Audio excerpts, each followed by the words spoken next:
growing up, I was taught through the media that gay people were this unknowable other, and that while they were certainly deserving of love and equality, that they somehow existed separately from me in my adolescent world. Although I couldn't be completely oblivious, of course. Growing up as a tomboy, I was often accused of being a lesbian by my peers. On one occasion, I wore a Gap sweatshirt to school, only to later find out that the students around me had decided that Gap stood for gay, and proud. And they teased me about it relentlessly. However, in my overconfident adolescent state, my only response was to ask them whether or not there was something wrong with being proud of your sexual identity. Turns out that wasn't the response they were looking for, but other than the occasional accusation towards my sexuality, I was never really exposed to gay people in my adolescence.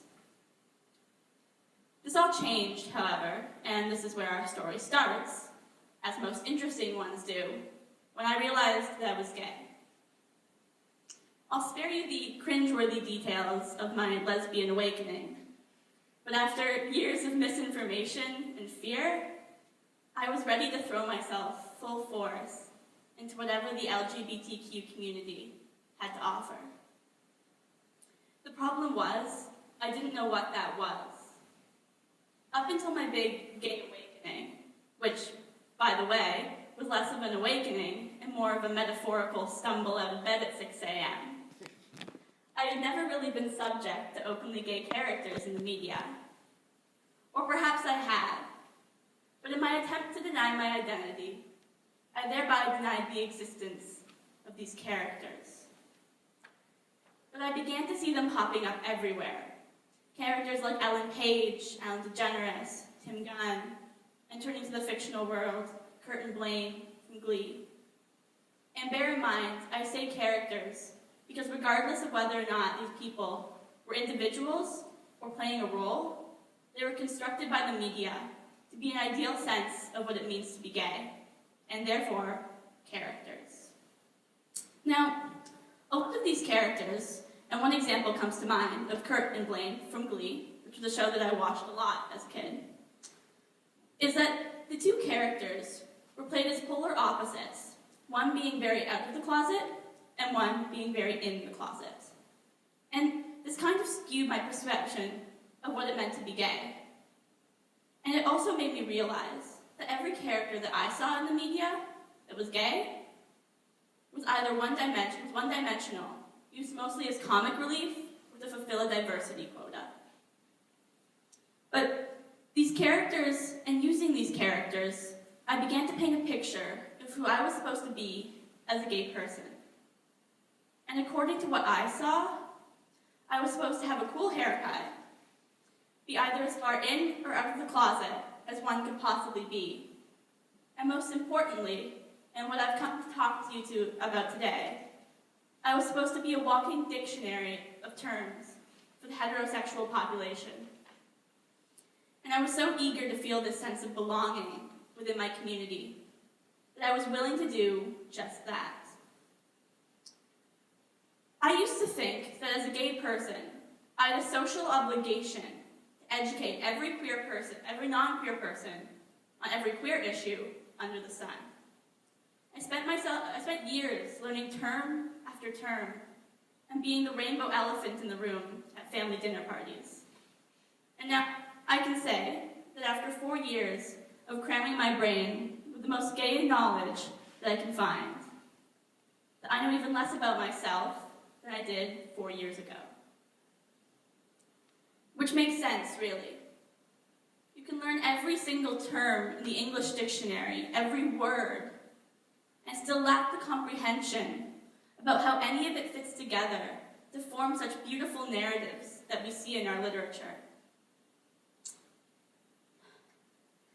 And this made me realize that who I was supposed to trying to be as a gay person, and who I thought I had to be, someone who rejected their LGBTQ identity, who rejected anything that wasn't their LGBTQ identity, wasn't what it meant to be gay. And that I had been spending the past 4 years of my life trying to fit into a community that rejects conformity. Because I realized that gay people, just as books, are more than just a sum of words. Now, my problem was that I let myself become someone by whom it was expected that I was willing and able to answer every and any question that people threw at me, even the more personal ones. And I was often asked on occasion if scissoring is actually a thing. It's not. But when they do it with an oddly suggestive look in their face that makes you think that it was intended more personally than they worded it, it is harmful.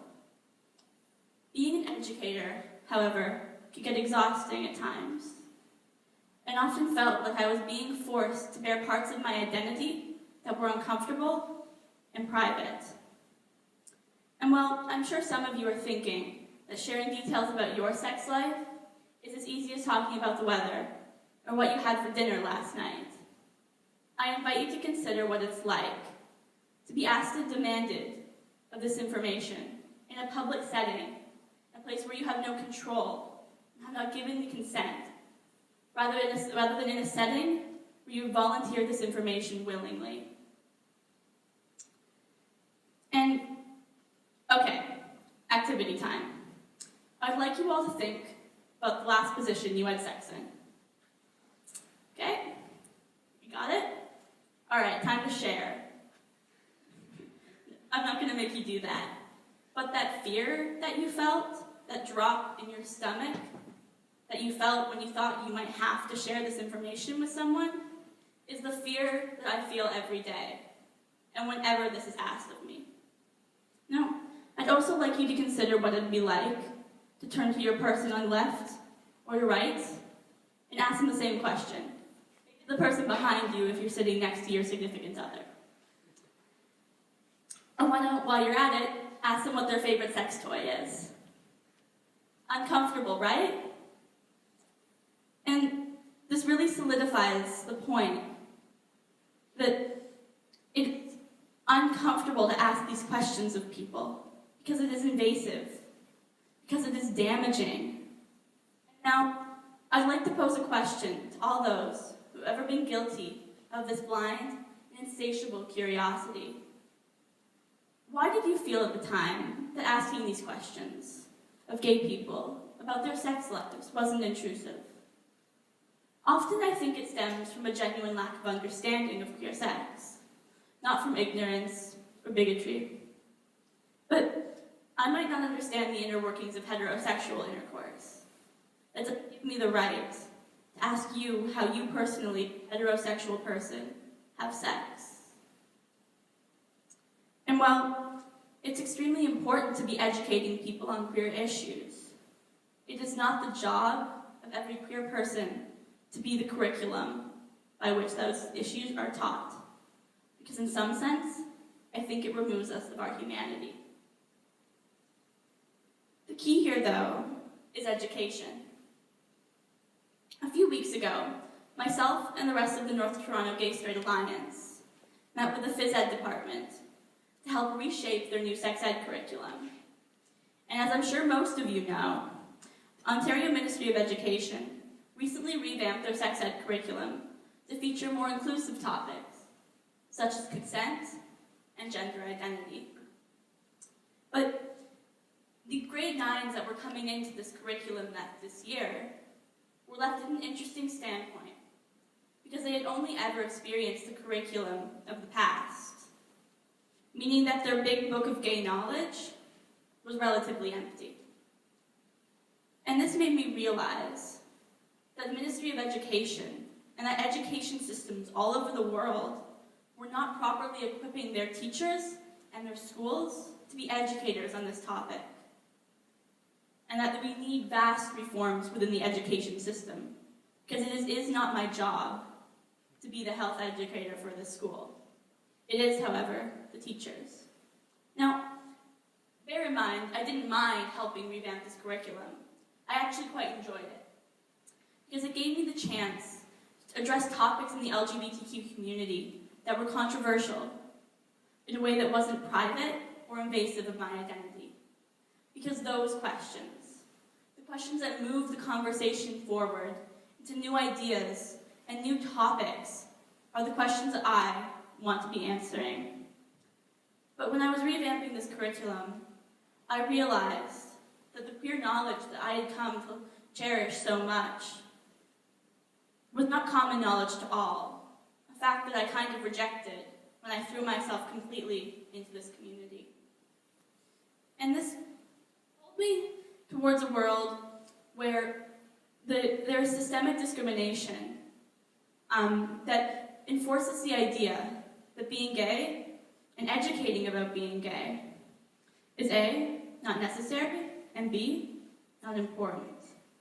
And this came like a kick in the face that pulled me into a situation where the identities of myself and those around me were continuing to be oppressed. And even if we continue to deny the idea that so many people in this community still believe that being gay is wrong and that we should be continuing to oppress people for their sexuality, we are subtly oppressing these people systemically through a lack of education. Because in this case, silence absolutely does speak louder than words. The silence is saying that we don't think your experiences, your struggles, your human struggles and experiences are worth teaching our youth about. And while it's great that the world is becoming so much more accepting of LGBTQ identities, we see this every day. We see this with companies and musicians refusing to perform and do business in states that have passed anti-gay laws. We see this with the legalization of gay marriage, with new rights for transgender people to ease in their transition and their use of the bathroom of their choice. We see progress. But the next goal, and I think the next thing that my community will have to suffer through, and the next issue that my generation of queer youth will have to face, is to explain to people that gay people, queer people, are people who want to live the same lives, to do the same things, have the same aspirations and goals, experiences, and that above all, queer people are two people.